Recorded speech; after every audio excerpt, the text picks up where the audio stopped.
Bonsoir à tous, j'espère que tout le monde se porte bien. Alors, la dernière fois, on s'était arrêté au niveau des pages, on avait créé nos pages. Aujourd'hui, on va installer notre thème et on va faire les configurations et commencer à créer notre site web.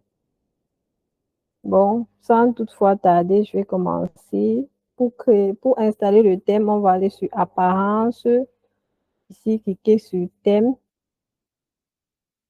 Bon, on va tomber juste une fois sur cette page. Bon,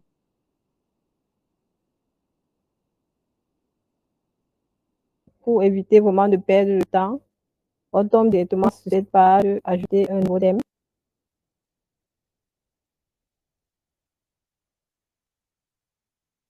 Lorsqu'on arrive sur cette page, il y a deux façons de créer le thème.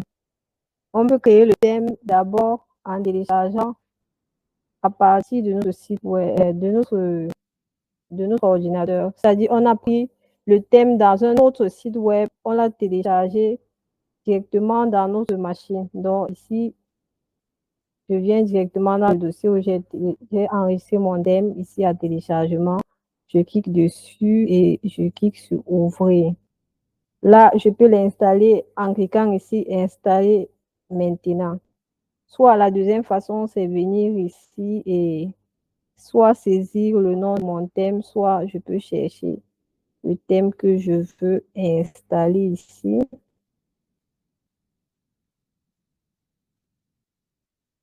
Le temps que ça charge. Bon, moi, j'avais choisi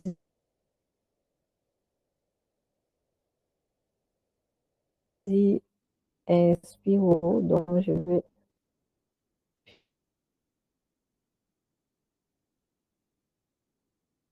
l'écrire,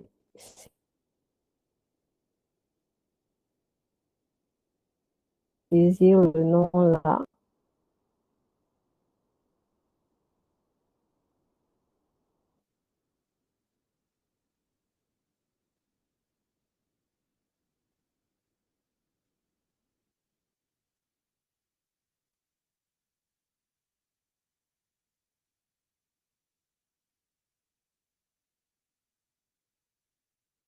Et dès que ça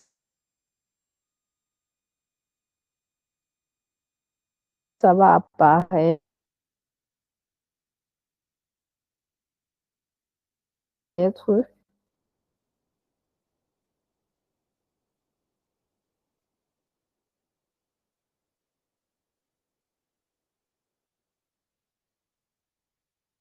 apparaît comme ça, vous cliquez juste sur installer et ça va s'installer.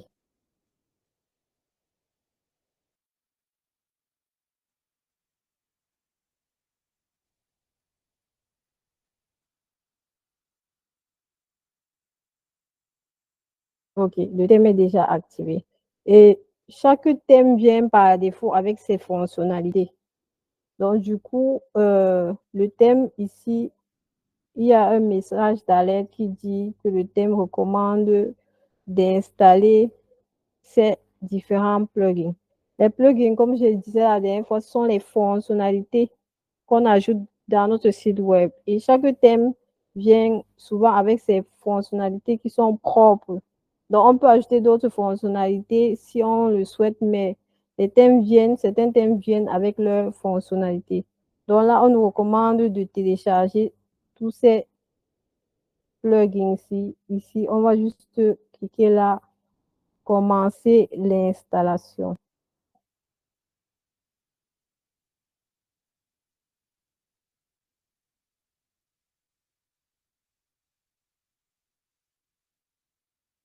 Bon, moi, pour éviter vraiment de perdre le temps, ici, j'ai installé tous les plugins qui étaient nécessaires. Donc, ça sont les plugins qui sont nécessaires. On clique juste là, sélectionner tout. Si vous voulez désélectionner, peut-être certains ne vous intéressent pas, vous pouvez le faire. Mais le thème conseille vraiment de sélectionner tout. Donc, du coup, on vient ici et installer et là, apply. Dès qu'on clique là sur installer tout. euh, Ça va lancer directement et c'est installé. Donc, comme je disais, quand on installe, ça,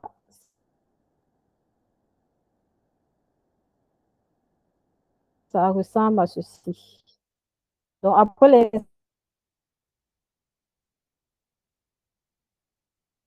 l'installation, il va falloir cliquer ici sur extension et activer. Donc, activer tous les plugins qui ont été téléchargés. Tant qu'on ne l'active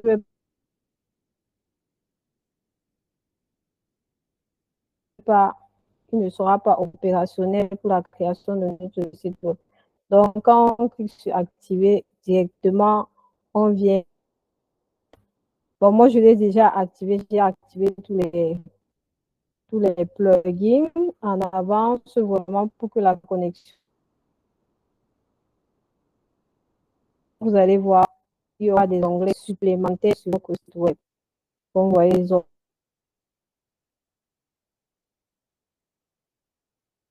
onglets sont rajoutés. Bon, là, c'est bon. On peut déjà commencer à construire notre site.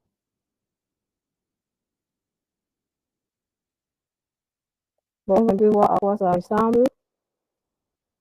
Je viens là, voilà, le site va me ressembler à ça.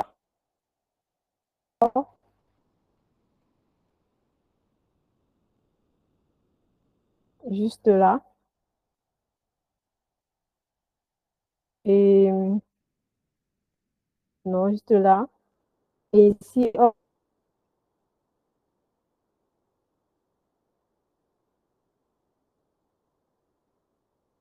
on va créer notre menu.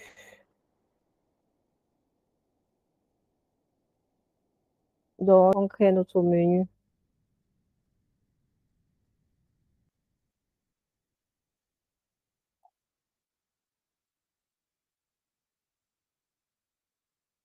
Charger.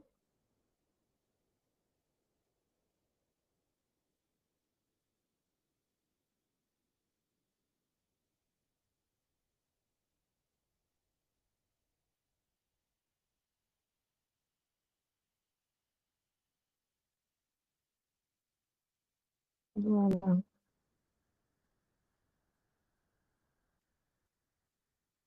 Là, je n'ai pas encore activé ici. Bon, on attend. Vraiment, vous allez m'excuser avec le souci de connexion Internet. Mais je pense qu'aujourd'hui, ça va aller.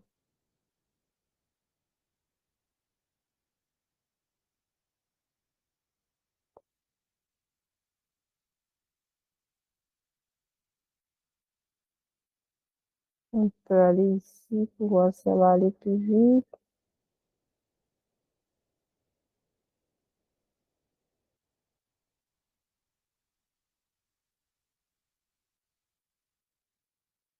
Voilà. On vient ici alors pour créer notre menu. Pour créer le menu, on vient là, directement créer un nouveau menu. Là, cette partie-là, parce qu'il y avait déjà un menu qui existait. Mais lorsqu'il y a pas, on n'a pas encore créé le menu, cette partie ne va pas être là, donc ça ne va pas apparaître. Donc, on vient sur créer un nouveau menu.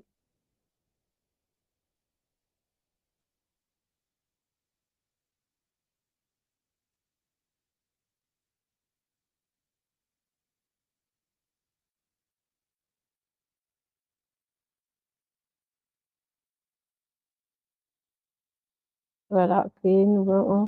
Je vais appeler ça, par exemple, mon menu. Ici, afficher l'emplacement, on va mettre comme menu principal. S'il y avait un autre menu, ça va annuler. Donc, ce menu sera notre menu principal. Il y avait même pas de menu, donc ça tombe bien. Ce sera toujours notre menu principal. Créer le menu.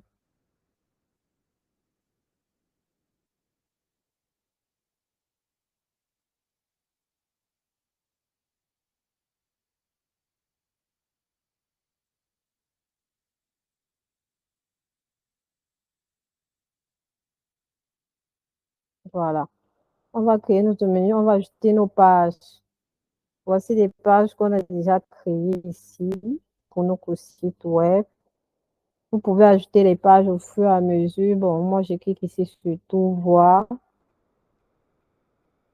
Hum, je vais sélectionner les pages dont j'ai besoin. Accueil, à propos, service, actualité et contact. Voici les pages qui m'intéressent et je clique ici ajouter au menu.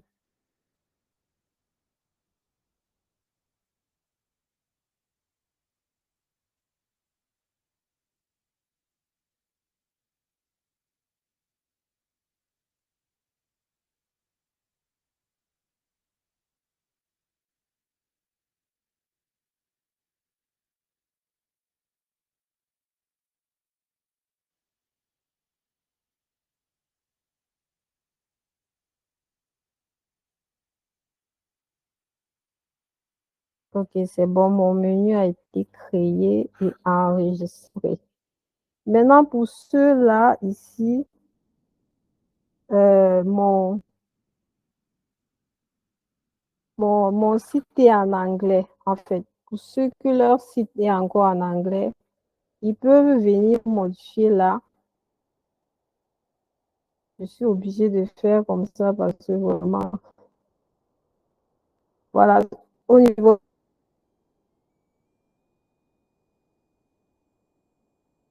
de réglage,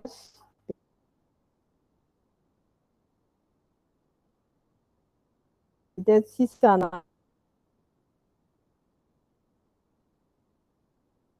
anglais, c'est setting.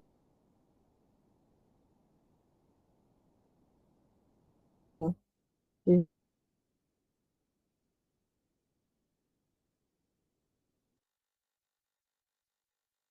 viens ici à réglage,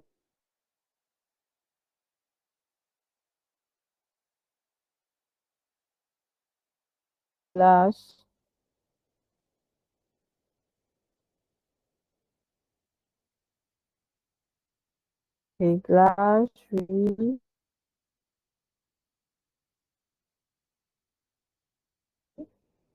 J'espère que ça rentre.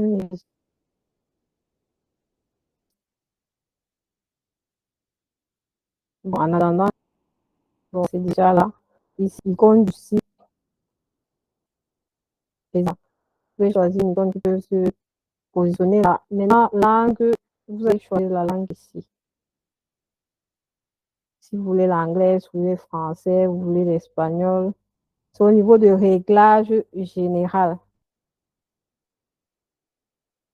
Rôle par défaut de tout nouveau compte. Donc, si vous créez un compte utilisateur, il sera un abonné, un contributeur,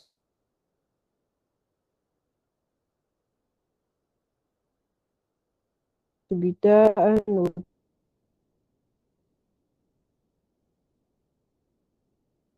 auteur. La dernière fois, j'avais expliqué ça. Un abonné, c'est juste qu'il vient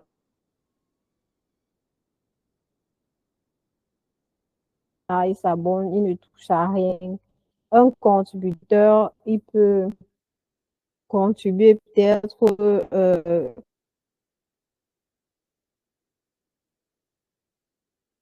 commenter, aider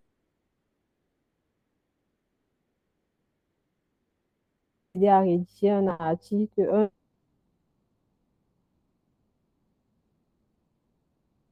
éditeur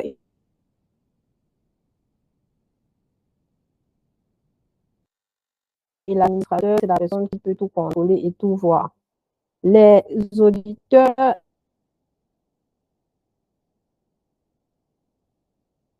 et les éditeurs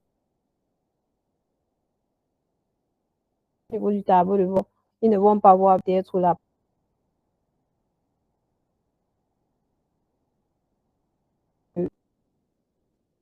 au niveau des articles, acheter des articles et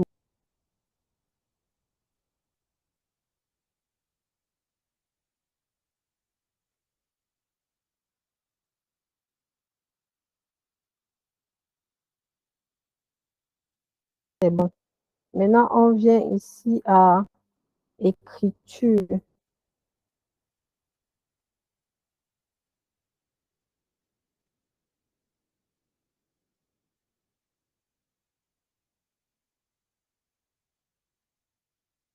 Bon, on n'a pas encore de catégorie, voilà. Il y a une catégorie ici parce que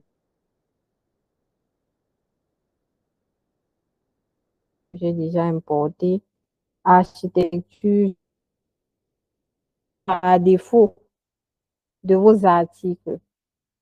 Vous pouvez aussi ajouter les formats. Là, je pense que j'ai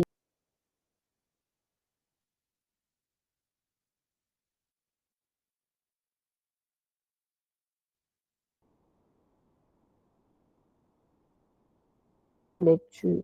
La page d'accueil affiche donc par défaut,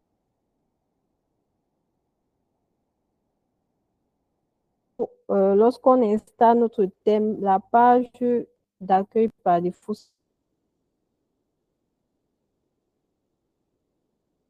c'est souvent la page de blog. Comme moi, j'ai déjà créé plusieurs pages, ici, c'est ma page d'accueil, soit accueil même en question, et ma page des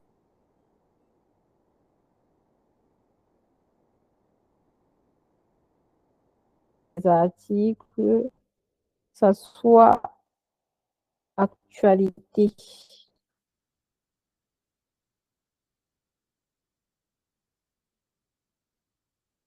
Voilà.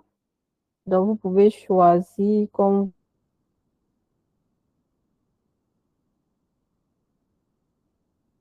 être dans une page complète ou l'extrait. Là, ça dépend vraiment de vous, de ce que vous souhaitez avoir. Et puis, on enregistre ces modifications. OK, maintenant, on va aller ici. Allez, vous cliquez là. Allez sur le site. Moi, je vais ouvrir ça. Bon, j'étais à ce niveau. Je ne sais pas si c'était à ce niveau. Bon, ici, je disais, le thème est venu par défaut avec les templates, les templates sur lesquels on pourra travailler pour construire notre site web. Donc, il y a deux templates ici. Euh, Ceci est éditable et modifiable avec Gutenberg Block. Gutenberg Block, c'est l'éditeur par défaut de WordPress. Et là, ici, on peut éditer ça avec Elementor. Compte tenu que dans la formation, nous avons inclus l'apprentissage d'un thème Builder, nous allons utiliser Elementor. Elementor est un constructeur de thème, donc il vous permet de construire votre thème soit à partir d'un template ou d'une maquette, soit à partir de rien. Donc, on va venir ici et importer la démo.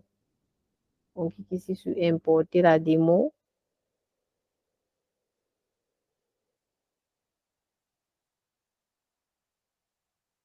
Voilà. Et lorsqu'on clique dessus, on dit avant que vous importez, il faut installer encore certains plugins.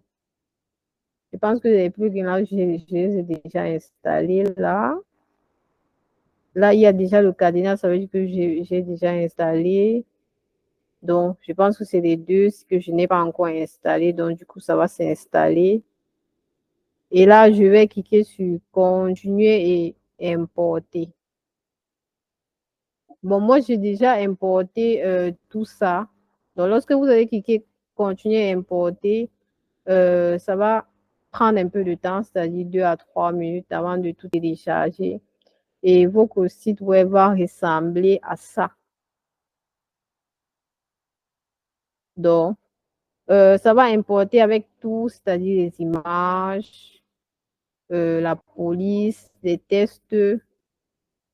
Et maintenant, c'est nous qui allons changer tout ça. On peut tout supprimer et revenir à zéro, soit on peut juste se remplacer. C'est comme on le voit. Donc, voici comme à quoi notre site va ressembler. Mais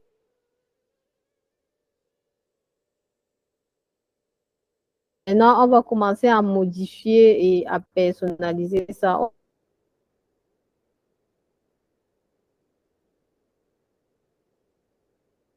on vient là sur personnaliser. Lorsqu'on va cliquer sur personnaliser,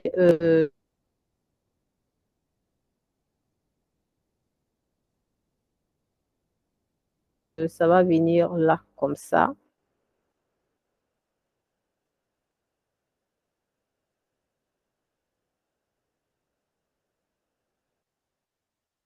Ici, on doit changer l'identité du site.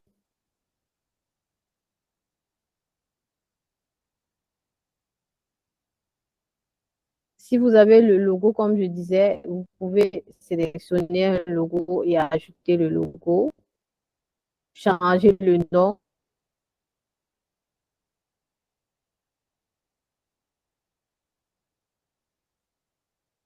J'ai mes portfolios. Vous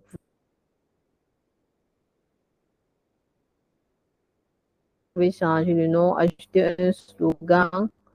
Comme